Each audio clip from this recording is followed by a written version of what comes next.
আপনি তো আসিয়ার বোন, আপনি তো যেদিন ধর্ষণ হয়েছে আপনি তো এখানে ছিলেন না?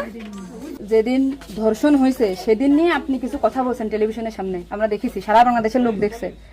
তো আপনি বলছেন, একবার বলতেছেন যে আমি ওয়াশরুমে গেছিলাম এই সুযোগে ধর্ষণ হয়েছে, আপনি আরেকবার বলতেছেন যে রুম থেকে বের করে নিয়ে ধর্ষণ করছে, আপনি আরেকবার বলতেছেন যে ধর্ষণের সময় আমি ঘুমোইছিলাম, আমি কিছু ঠিক পাইনি। আসলে কোনটা সঠিক? আমি তো ওইটাই বলি না, আমি বলছি যে আমি ঘুমোইছিলাম, ও যখন বাথরুমে উঠছি সেই সময় দেখি যে ও ওইখানে পড়ে রয়েছে, এইটাই বলছি। আপনি বলছেন যে সেহরির পরে, আবার বলছেন রাত 2:30টা, এটা মানে টাইমটা আসলে মানে হ্যাঁ আমাকে দিক তো সেরি খাই 2টার দিক, আর তারপরের কথা বলছি। আচ্ছা, আপনি একটু মানে প্রথম থেকে মানে রাত থেকে কি ঘটনা ঘটছে একটু আমাদেরকে বলেন তো। সর্বপ্রথম রাত থেকে সব ঠিক ছিল, রাত্রি 3 জন ঘুমাই গেছিলাম, 8টার দিকে ঘুমাইছি। হ্যাঁ, আমি, আমার জামাই আর আমার বোন, আর আমার বোন হচ্ছে আমার পাশে ঘুমাইছিল। তা আমি জানতাম না যে ওর সাথে ওরম হবে না।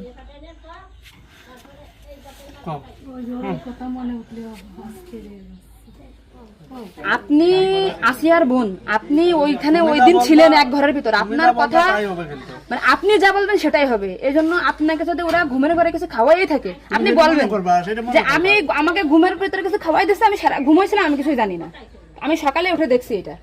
কিন্তু আপনি যদি বলেন যে রাত 2:30টার সময় হয়েছে, আমি তাহলে তো হবে না।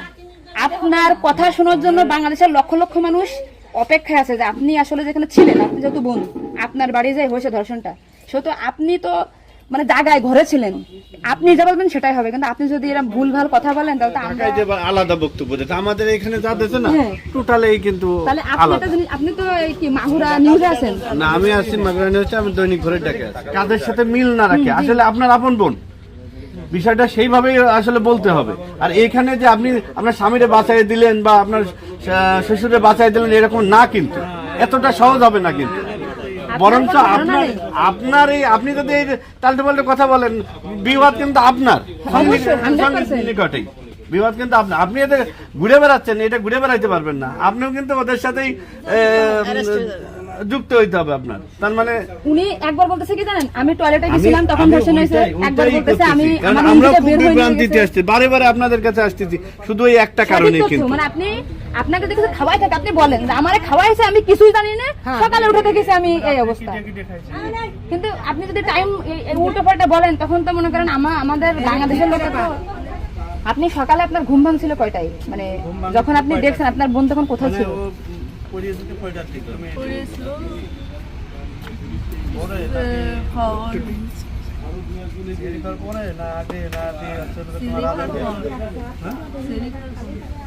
আপনি 8টার সময় ঘুমাইছেন, তারপরে কি আপনার ঘুম ছেড়ে খাওয়ার পরে ভাঙিছে? তার ভিতরে আপনি কিছুই জানেন না। আপনি এটা সুন্দর করে এখন যখন বললেন, কিন্তু মাঝে যে কথাগুলো বলেছেন এগুলো তো আসলে আপনি রিল্যাক্স হন, আপনি রিল্যাক্সে বলেন। এই আপনার ভাই, এগুলো আপনার ভাই, আমরা আপনার বোন, আসি আমার বোন, আসি আমাদের বোন, আমি নিজের একজন আছি। আপনি যদি এই কথা উল্টো পাল্টা বলেন, আমরা বাংলাদেশের লোক তো ডিপ্রেশনে চলে যাচ্ছে আপনার কথাই। রাত্রে আপনার ঘুমের ওষুধ খাওয়াই দিছে, এই খাওয়াইছে আপনার কে মনে হয়, কে খাওয়াইছে আপনার ঘুমের ওষুধ? আপনার শ্বশুর না আপনার স্বামী না আপনার শাশুড়ি? খাওয়ার সময় তো আমি আর আমার শাশুড়ি ছিলাম। আচ্ছা, দুজন একসাথে। তা আপনার কি মনে হয়, আপনার যেহেতু আপনি ওই বাড়িতে সংসার করছেন, আপনার মনে হয় কে খাওয়াইছে আপনাকে, মানে আপনার শাশুড়ি না আপনার শ্বশুর হতে পারে? আমার শ্বশুর তো খাওয়ার সময় থাকে না, আমার শাশুড়ি তো থাকে। আর তাহলে আপনার কি মনে হচ্ছে আপনার এই ঘুমের ওষুধ আপনার শাশুড়ি খাওয়াইছে? কিন্তু আপনার শাশুড়ি যদি খাওয়াই থাকে তাহলে ধর্ষণটা আপনার শ্বশুর কিভাবে করলো? মানে ওনারা তো সবই জানে। তা আপনি কি এটা কখনো কি মেয়েদের সামনে আগে বলছেন যে তাহলে তো আপনার শাশুড়ির 3 দিন বাইরে থাকার কথা না, সবার আগে তো উনি অ্যারেস্ট হওয়ার কথা? আপনি কি এটা আমাদেরকে জানাইছেন, সোশ্যাল মিডিয়াতে জানাইছেন শোনা? এই যে আজকে আমরা হয়তো জানতে পারলাম যে আপনার ঘুমের বড়ি যে খাওয়াইছে বা ওষুধ খাওয়াইছে এটা আপনার শাশুড়ি খাওয়াইছে, তাহলে তো এটা পরিকল্পিত না, মানে পরিকল্পিত ছিল ওদের আগে থেকে। আপনার কি মনে হয়? মানে ওইটা আমার সাথে আর কথা ছিল, কিন্তু আমার সাথে পাইনি, এগুলো আমার মানে আপনার শ্বশুরের বা আপনার শাশুড়ির আপনার সাথে কোনো কিছু রাগারাগি বা কোনো কিছু আছে নাকি, বা কোনো টাকা পয়সা চাইছিল দেননি, এরকম একটা ক্ষোভ বা রাগ এরকম কিছু আছে নাকি যে আপনার সাথে আমাদের কাজ করছে? আসিয়া আপনাকে কি বলছিল যখন আপনি তখন আসিয়া আপনাকে কি বলে গেছে? আর ভাইয়া আছে দরজা খুলে দিচ্ছে, আমি বলছি আমি তো ঘরের ভিতর ছিলাম, তাহলে আমি কিছু টের পেলাম না কেন? বলছে কি আমার হচ্ছে ঘরের বাইরে নিয়েছে। এরপর থেকে তো আসিয়ার জ্ঞান না মানে ওইটুকু সময় ও অস্থির হয়ে যাচ্ছিল, আর আপু আসছে বাইরে, আপুর বাসা মনে হয় বাইরে। আমার বাসা যশোরে, আমি যশোর থেকে আসছি। আসছে। আমি শুধু ওনার একটা ভিডিও দেখে আসছি যে উনি উল্টো পাল্টা কথা বলতেছে, এই সঠিকটা জানার জন্য। সঠিক কথাটা বলেন বলেন। আমরা ঘুমাইছিলাম, 8টার পর পরে আমি ঘুমাই গেছিলাম, আর বোনও আমার সাথে ঘুমাই গেছিল। তারপর এর মধ্যে কিছু ঠিক পাইনি, কিন্তু দৈনিকে সেরি খাওয়ার জন্য সবাই ডাক দেয়, কিন্তু সেদিন সেরি খাওয়ার জন্য কেউ ডাক দিছিল না। একদম সেরির পর উঠছি, সকাল হবে সেই সময় উঠে দেখি ও মেঝেতে পড়ে রয়েছে, দরজা খোলা ছিল। তা আমি ওটা বাথরুম থেকে দরজা আটাইয়ে ওটা উঠেছি, উঠে বিছানাটা রাখছি, মানে জ্ঞান হারাইছিল না ঘুমাই পড়ছিল জানি না, কিন্তু নাড়াচাড়া লাগার কারণে উঠে গেছিল। উঠে করছে আপা আমার অনেক কষ্ট হচ্ছে আর জ্বালা পোড়া করতেছে। আমি বলছি ফ্লোর করে পড়ে রয়েছে, এর জন্য ওর ওরম হয়েছে। তারপরে ও ঘুমাইছিল না কি জানি না, আমি বলছি চুপ করে ঘুমাই পড়। তারপরে আমি ঘুমাই গেছিলাম, সকালে ভোরে 6টার দিকে ও বলছে কাঁদতেছিল আর বেগে বেগে নিঃশ্বাস নিচ্ছিল। তারপরে আমি বলছি কি কি হয়েছে তোর, ওরম কাঁদতেছিল রাত্রেও, আবার ওরম করতেছি, শাক পাও করে আদা যাচ্ছে। তো তারপরে করছে মানে তাও আমার সাথে এরকম করছে, আর হচ্ছে ভাইয়া দরজা খুলে দিছিল।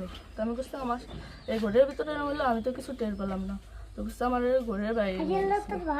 আপনাকে একটা ছোট প্রশ্ন করি, কিন্তু আপনি এর আগে তো টেলিভিশন থেকে আপনার ইন্টারভিউ নিয়েছে, আপনি বলছেন যে রাত 8টার দিক হয়েছে আনুমানিক, তারপরে এই হয়েছে, আপনি মানে এই মাঝের এই কথাগুলো তো আপনি জানেন না। সুন্দর, এখন আপনার কথা ভালো লাগছে, আপনাকে থ্যাংক ইউ। এই যে মাঝের যে কথা বলবেন এগুলো আপনি কেন, মানে ভয়ে বলছেন নাকি ওদের বাঁচানোর জন্য বলছেন? আমার তো ভয় দেখানো হয়েছিল মানে কথাগুলো যে বলছেন এটা কি আপনাকে শেখাই দিয়েছে নাকি আপনি নিজের থেকে বলছেন? না, কেউ শেখায়নি। তাহলে আপনি নিজের থেকে মাঝের যে কথাগুলো আপনি স্কিপ বলছেন, এটা তো আপনার বলা তো অন্যায় হয়েছে। তাহলে আপনি নেক্সট টাইম, মানে আমরা খুব, মানে আমি আপনার ভিডিও 100 বার দেখেছি, সত্যটা জানা জানি। আজকে দেখেন আমি যশোর থেকে আইছি, আপনাদের ওই বাড়ি গেছিলাম আমি, ঠিক আছে? মনে করেন ভয়তে সবকিছু উল্টো পাল্টে গেছে। এক কথায় মানুষ সবসময় বারবার জিজ্ঞাসা করে মাথার ভিতর উল্টো পাল্টা হয়ে গেছে। আচ্ছা ঠিক আছে আপু, শোনা, আপনি নেক্সট টাইম থেকে আপনি এই সঠিকটা, মানে এই যে ঘুমাইছিলেন সকালে এটা হয়েছে, আপনি এটা বলবেন। কিন্তু মাঝের কথাগুলো আপনার এক্সট্রা বলার দরকার নেই, বললে আমরা বিভ্রান্তি হয়ে যাই, ঠিক আছে? যাক, এখন বুঝলেন তো কাহিনী।